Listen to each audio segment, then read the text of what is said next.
entertainment video. My name is Wood. Gonna jump into some bite down boxing. It's Friday. Uh, I'm glad to hit it. Looking forward to tomorrow night on ESPN Plus and ESPN. Really quickly, you can help the channel out, help bite down boxing out with this new affiliate program or agreement. Check out this website called betus.com.pa. There's a description. There's a link to it in the description for for Bite Down Boxing. If you go to it, sign up or start you an account and use the promo code JOIN, JOIN125.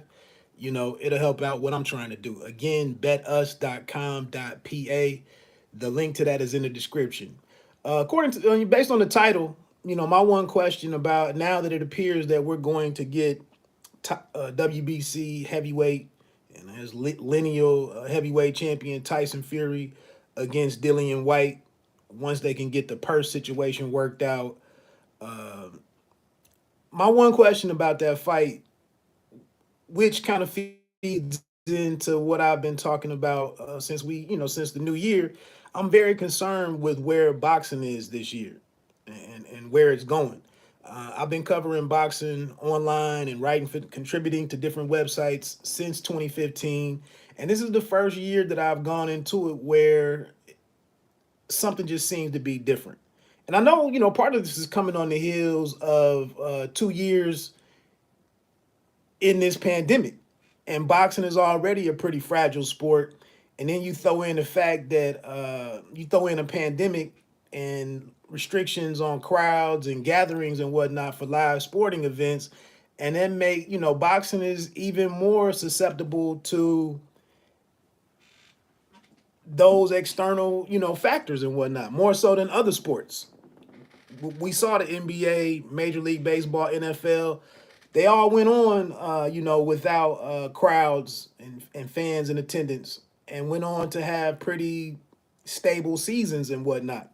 That didn't happen for boxing, but I do tip my cap, to the uh, Top Rank led the way. PBC got involved with staging the fights with no fans, and then the Zone had some as well. But here we are in 2022, and the heavyweight division gets a lot of eyes on it.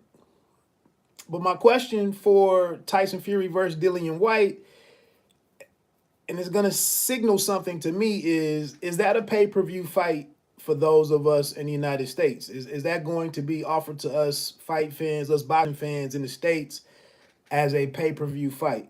And if that is the case, I'm probably going to be out.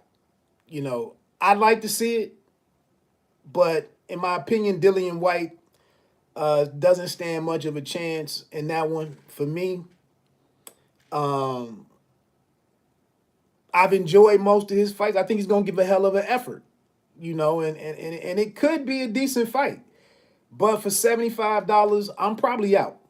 I keep it funky with you. I don't stream fights. I don't buy every fight. I can afford to buy all these fights, but why would I spend my money in that manner for fights that I don't want to see or I really don't have to see? I don't. It's not taking. It's not leading to something bigger. Now I know. Here it is. It's the heavyweight championship fight. The expectation would be that if Fury prevailed, that it was set up potentially an undisputed fight with the winner of the rematch between Alexander Usyk and Anthony Joshua. So it does check that box. But for me, like, it's just a personal decision. That Tyson Fury, in my opinion, I know that the three fights, the trilogy with Deontay Wilder, were fantastic for the most part. I don't think that they got, it wasn't as commercially successful as they expected it to be, especially for the heavyweight division, especially for a figure such as Deontay Wilder, who's highly regarded in the States by at least segments of boxing fans. But the numbers in the end just weren't there. For the trilogy fight not to outdo what we saw in the highly anticipated rematch. So it comes back to Tyson Fury just doesn't really transcend boxing. Now, moving forward, is he going to be this devastating puncher? This guy that's getting knockouts and getting guys out of there. Is that what we're going to see moving forward? Or is this guy even, is he even fighting 2 or 3 years from now? I don't know. But at any rate, my one concern is if this is if this fight is delivered to us for pay-per-view, even if they dropped it down to $65, I'm probably out. I just am. Especially if everything is pointing to the fact that I can watch Usyk and Anthony Joshua. I can see that rematch as part of my subscription to the Zone. Yeah, I can't give you $75 for Fury Whyte. Can the Zone get involved and bring that fight over to the Zone, Fury versus Whyte? I wouldn't, you wouldn't hear anything negative from Bite Down Boxing. I roll with that. But again, if Fury and Whyte, Fury and Dillian Whyte can't be offered to me as part of my ESPN Plus subscription, I'm probably out on that one. Anyway, I'm not going to belabor that point. We'll see what happens. Like I said, it does look like that's the fight that's going to be made. Again, just to tidy up what I was trying to discuss yesterday, I thought I had a problem with the fact that we had Eddie Hearn alleging that there was a step aside deal that was presented or reviewed, and at the crux of it involved Tyson Fury having a non-title fight or facing an opponent other than Alexander Usyk before Usyk, and then presumably Anthony Joshua. None of those quotes in that particular article by Ron Lewis, none of those quotes were credited to anything. It was just an article with Eddie Hearn quotes. I would have liked to have gone and seen that article. I mean, was it a live from Eddie Hearn or a live, an Instagram live from Matchroom Boxing? Where did that come from? Was he talking to the Coogan Cassius dude? Where can we see where that was said so that it is on record? And then was that what Tyson Fury was? It was and Frank Warren / Bob Arum or whatever were trying to pull off, because that sounds pretty. That's not really a good look, in my opinion. Before we go out here choosing who's wrong, who's right, what, so on and so forth. So I thought I had a problem with that reporting yesterday, and think that if we're going to talk about matters like that, especially with all of these platforms today, the fighters, the promoters, managers, trainers, everybody can go direct to the public now. Just with this cell phone that I'm sitting here talking into. So if that's what the holdup was, with or the little pause that we had and everything to take a run at trying to get us a heavyweight undisputed fight, that was a very interesting detail. And Fury, because he seems to be forthright and he does use his platform, he does speak directly to fans and media and so on and so forth. He says quite a bit, and is rarely really held accountable for much of it. But if behind the scenes, because he came out the day before and said that that Hearn and Joshua were the worstest. Was it the worstiest or the worstest businessmen or business team ever, and that they blew $90 million? Well, yeah, you can come out and say they blew $90 million, but what were the conditions to get that $90 million? How bad of businessmen were they really? Did you not present them with something that made sense? They just didn't agree with you. you know, I don't know. Anyway, let me get on off of here, man. Tomorrow morning, Saturday morning. What's that? January 29th. I am planning to do a couple of interviews on here on YouTube starting at 10 a.m. Eastern time. It's going to be a combination of a fighter named Daniel Blancas out of Wisconsin, who signed with manager Tim Van Newhouse, formerly of Split T Management. He's a newcomer. Blancas is a newcomer, 6'4" middleweight. That's odd, but he's 0-0 right now. So I'm talking with him, and then I can't remember the order, and I can't open up the text message to see what the order was. But the other interview will be with Team Freeway Boxing's Ricky Ross and his business partner Rick Glazer. Talking about Team Freeway Boxing and what they hope to accomplish. They've signed 5 fighters. Most of them, I believe, across the Midwest. I don't think any of them are from the West Coast. But again, with me talking about my concerns about the state of boxing in 2022, we have a newcomer to things, a new promotional entity in Team Freeway Boxing, led by an outsider in Ricky Ross, teamed up with an insider.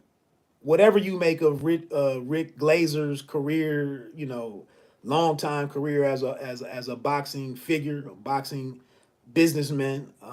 I see Rick's commentary online, Facebook. When I jump on there occasionally, I see him catch. He's polarizing would probably be an understatement, but that's who I'm talking to tomorrow to get some to discuss what's going on with this new entrant amongst the boxing promoters. Team Freeway Boxing, I believe, is the name. So that's going down tomorrow morning. I'd appreciate it if anybody that pulls up. Great addition by Ross. Got himself a real boxing guy. Cats don't like Glazer, but he's a real boxing guy. What's up, Jeffrey? I don't know anybody was even viewing. I don't agree with everything that Rick says, but I've said this before on here, online. A lot of people who don't. Oh, no problem, bro.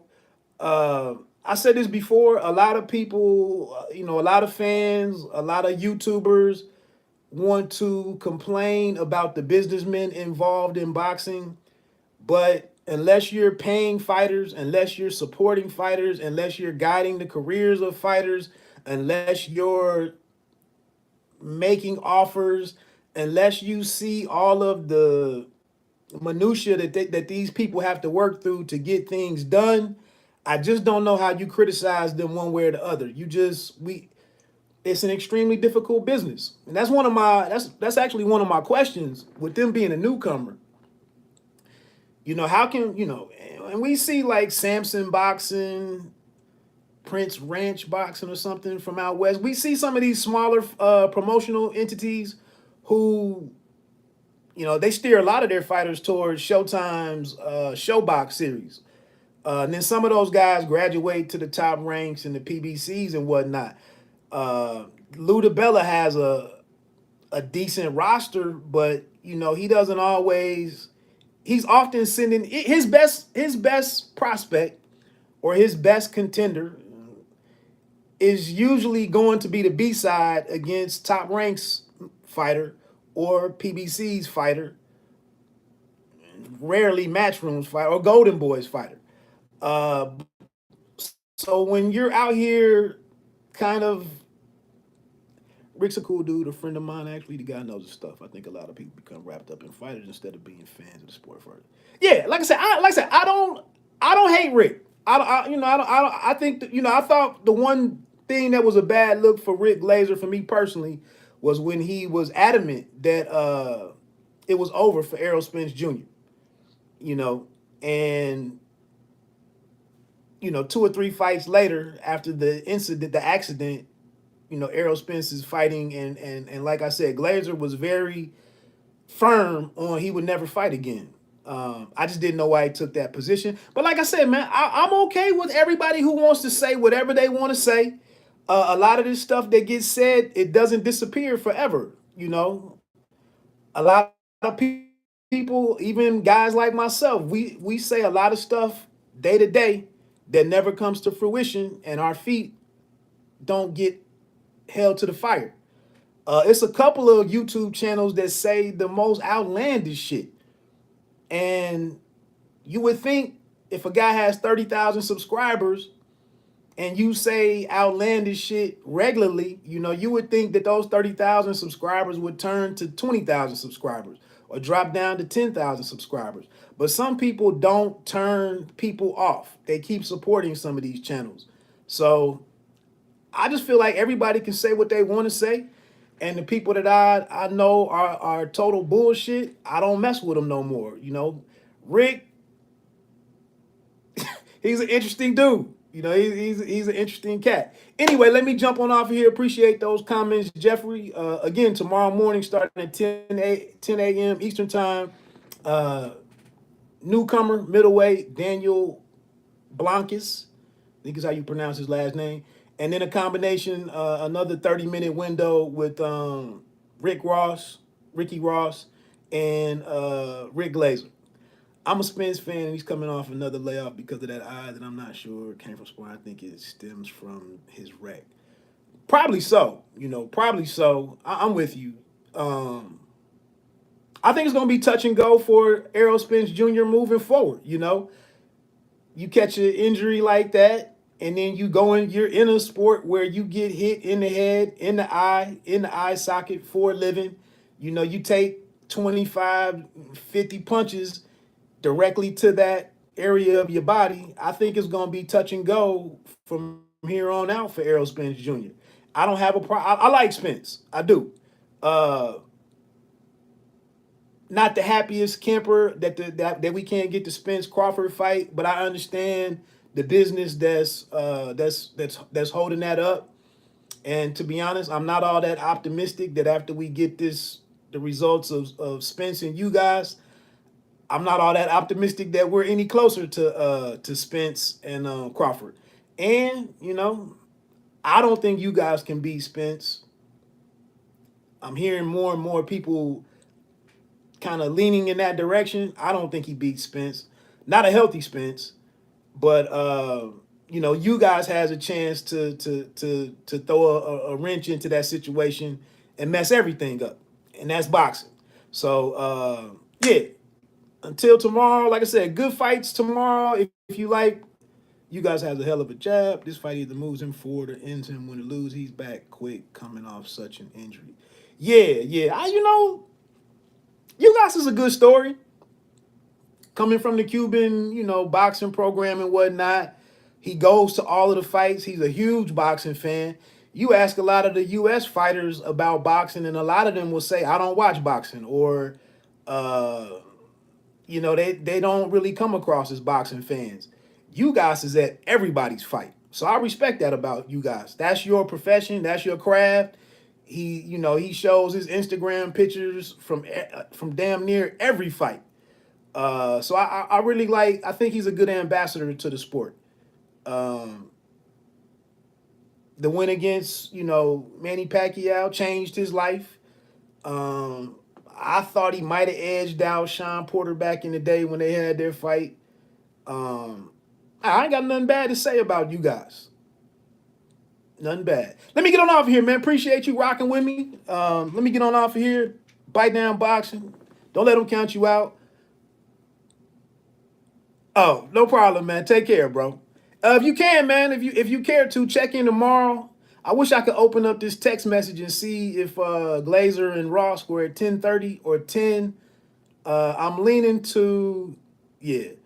I'm leaning towards Ross and Glazer being at 10:30 a.m. But anyway, I'm rocking at 10 o'clock. Looking forward to talking to all three of these people. So I'm out. Peace.